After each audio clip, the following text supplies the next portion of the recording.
Righto, on today's episode of How Many Boxes Came In, this is a quick uncover, barring that one there, that came in yesterday, but the rest of this all came in today. But I thought we'd show you what a 6 metre all-mode transceiver looks like from Kenwood, going back a bit. But in review, today's gold mine as far as mint-looking transceivers. There's not a mark on the cases of this. The uniden 2020 with 8010 VFO and extension speaker is by far the most incredible thing that's arrived today. Thank you very much, Jamie. That will never leave from here because it's just, we've already got one, but I do not have one that looks like yours, mate. So thank you so much, because we'll sort of have a bit of a play and get that all up and running the way it should be. And I don't think it's too much with that one. It'd be pretty easy. So pretty excited about uniden 2020. That's a fantastic thing to have come our way. They are getting pretty rare. There was a time when you could get them. One of the things that was fairly obvious on them was the 100 kilohertz switching here that you went through, and virtually, your dial come up and said 28 point, and then you put either 0, 1, 2, 3, 4, 5, etc., or 4 to 5 at least. But so what else came in today? Well, an old Electrophone mic, a good old realistic 3 metre CB tester, a great old meter actually. This SWR 200, which very good condition, Jamie, again. We've been looking for a decent DW 1200 Lanker for a while now, and finally we've got one that's no marks, no nothing. Jamie, once again, beautiful. Check out this Super Panther front. It is absolutely mint, and 480 channel. There you go. So it's even nicer. Cases are really nice on it. Probably wondering, I've got felt between these things, by the way. Now, this was actually something from yesterday. This didn't come in today. I picked this up yesterday, but I didn't get a chance to show anyone, so I thought, why not show the world? Heathkit HD 1250 dip meter, and have a look at this. This came from Joss, my good old mate in Wodonga. This was his father's many, many years back, and this is a good example of the things that you never sell. Heathkit, this is how they did it back in the old days. All the tuning stubs and coils and bits, and as you can see, he was an experimenter. There's a bit of playing around going there with some coils. Good on him. That's from VK. Whoops, get there. VK3 DJO, and Joss is a great mate of mine down in Wodonga. You guys saw me demonstrate recently one of these. Well, here's a full kit that came in from the US. Cost bugger all, to be honest. It was really cheap. So I thought, hey, since we've got one of those, now we've got two of them, but we've got the full magnetic kit, the case, and all the bits and pieces, paperwork. And to give you an idea what you can buy out of the US sometimes, and why I didn't care whether this bit worked or not, because I've already got one off Jeff Folwell that works perfectly. And look, I'll be honest, I haven't tested this yet, so I don't know. But this was $5.95 plus $15 freight US, plus GST. So, you can get bargains out of the US, not often. Normally the freight kills you. A little gift from Jamie, a little Sanyo TA 2100. Since we had the 4100 and a few others, I thought, wow, let's grab that, absolutely. Actually, and that was a gift too. Jamie didn't charge me for that. He was extremely bloody generous on that, especially the condition. It's very nice. Little unit in UHF. Sortron HF 18 or 23. Geez, I wouldn't be able to tell, to be honest. 18, yes I can. 18 channel. And the old Dick Smith power supply, these little fellas that, they're quite good. And talking of Dick Smith, this one will spray the cover and just clean it up a little bit. A lot of you would say, why? Well, it's a bit of history, Still Southern Star, the old Dick Smith days. Very early Dick Smith days, actually. TS430, this one here, it's got a couple of issues, but I've got a lot of 430 parts, so I'm pretty sure we'll get that going. Haven't seen one of these before. I'm just going to respray a little bit there, a couple of marks, but the actual body of this thing is really good. It's, as you can see, the cases are great. So with our spray shop here, we'll just basically do that panel there and you won't know. Come up very nice. Another super cheater. You must be getting sick of seeing super cheaters. We seem to have 50 of the bloody things. I don't know what we've got, to be honest. That's just a big number that I came up with. And that one, what is that? Actually, it's a uniden. Sorry, yeah. So I had to dip down then. Got my glasses on. A little uniden UHF. So all good.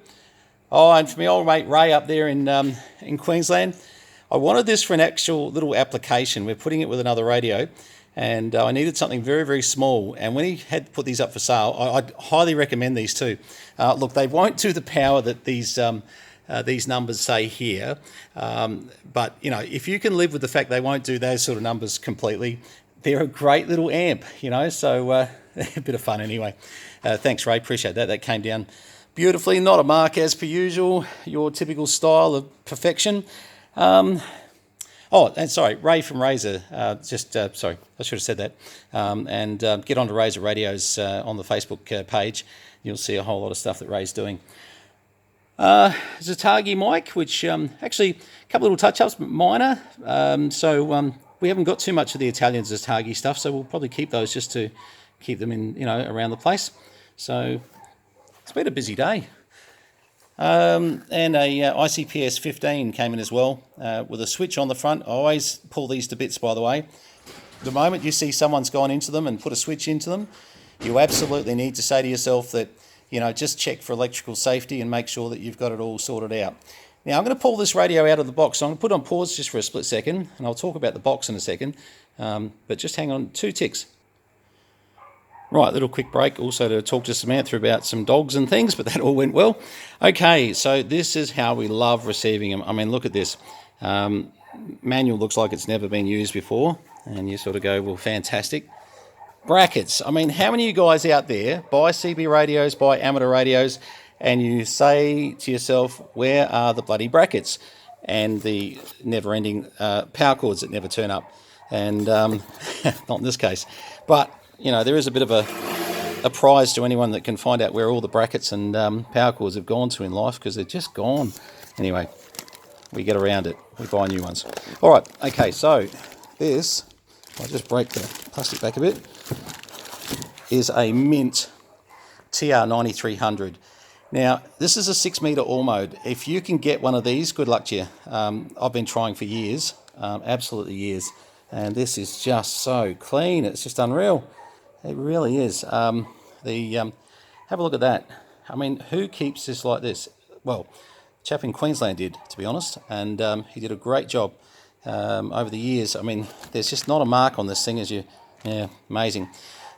Only thing we would have liked, and look, it's minor. I'll just show you something. This is being absolutely pedantic.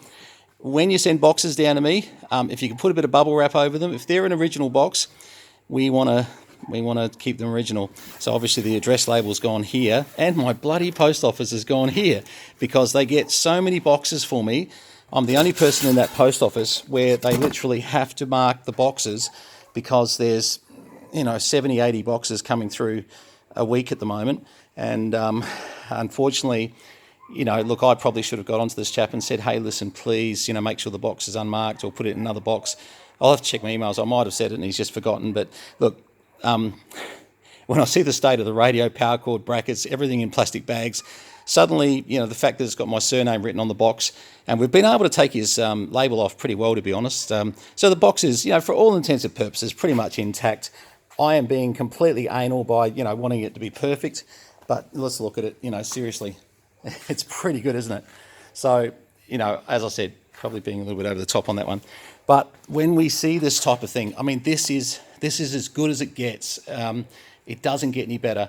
And we'll do a review on this radio very, very soon, because it's you don't find TR9300s. Anybody who's got one and wants to prove me wrong, please sell it to me. We'll take more. But no, you don't see these very often. They weren't a huge seller. Trio and Kenwood. And this is a very good point. This being a trio, very good chance that, this is coming from overseas and made its way here. It's, to have to look at the history there a little bit, because, I mean, certainly ICS down at the Port Adelaide used to sell some trio gear, some Kenwood. It was just brought in that way. but generally no. But yeah, it's a pretty amazing bit of kit, especially when you get the book and you can, and look at that, the book is in Japanese. Now, what was I just saying about trio? Now, that is a really big indicator of what we're talking about here, and I bet you, Nihongo, domo arigatou gozaimasu, mata aomashou. Sayonara to that book. But that book is still a nice piece of, sort of a pleasantry to have with the radio, regardless of my bad Japanese and its Japanese in it. Okay, so what else did we miss? Little things like a little Kenwood here that came in, TR75. Oh, yeah, bring the camera up. That works better, doesn't it? Little TR7500. Its main value probably is more this MC35 mic. They're quite nifty. But we'll have a look at that one and see what's going on with it. And, if we can clean it up and get it sort of looking like it's more presentable. It looks like a painter owns it at the moment. Although this could be the foam. Oh, no, that's just the foam it was packed in. That's righto. And who remembers these little slide mounts? I don't know why I have this. Someone is going to have to put their name on it and say, I supplied that, because I can't remember which box it came out of, and we get so many boxes every day. I just don't know. So whoever it is, I know it's a gift, and I thank you for it.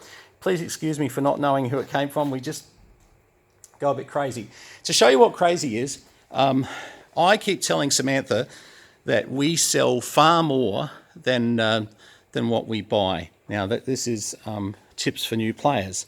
But when the boxes take up a big, huge area like this in your shed, see, what's happening is she's starting to understand that, well, if you're really, in fact, selling more than you're buying, why do you have, wouldn't it make sense you'd have less boxes and you'd be scraping around trying to get boxes? I mean, I'm not talking some boxes, I'm talking a lot of boxes. So, yeah. Anyway, that will be our secret, and we'll have to sort of see if we can get away with that. All right, I'm just going to put this on pause. There was one last thing for today that I wanted to show people, because so many people dropped me an email to say, show me that battery radio. So just give me a second. I'll move a couple of things and I'll show you this battery radio. Right, so I've just come outside for a minute because I forgot I'm all tin foiled in my shed, and pretty much no RF gets out of there or into it very easily. This is the Golden Voice valve radio, about 90 volt valves in there, and people sort of sent me emails saying, hey, I'm having trouble believing it runs off those batteries. So, what's better than a bit of proof like a video? Okay, let me pull the back of it out for you and show you how it works. Now, there we go. Here's your batteries. 1, 2, 3, 4, 5, 6, 7, 8 little double A's running up to this little fella here that inverts up to about 90 volts through this fella here. I had to have this. Joss was kind enough to sell me this. This is really different. You don't, see the old roller speakers and 3-valve and tuning, and but look, it is absolutely a beautiful piece of history, and that's basically it. The back, you wouldn't want to put your fingers in there. Now, if I just turn that around, and I'll have to retune that because I've just changed its inductance figure a little bit. Oh, not too bad. And there you go. Outside listening to my valve radio with a few AA batteries. Unbelievable, eh? I just thought that'd be a nice way to finish off the video. Oh, by the way, that's the antenna. So you can put an extension on it. Oh, hang on. You can put an extension on it, do an earthen antenna, as you can see. So if you're in the middle of nowhere, just throw a bit of wire up in a tree. And guess what? You and your valve radio in 1960 could throw a few AA batteries in and off you went. All right, 73s, that's been today's little few bits and pieces. I've got to get back to work and get a bit done. It's not really work, is it? When you retire, it's more just keeping busy. Anyway, 73s, cheers.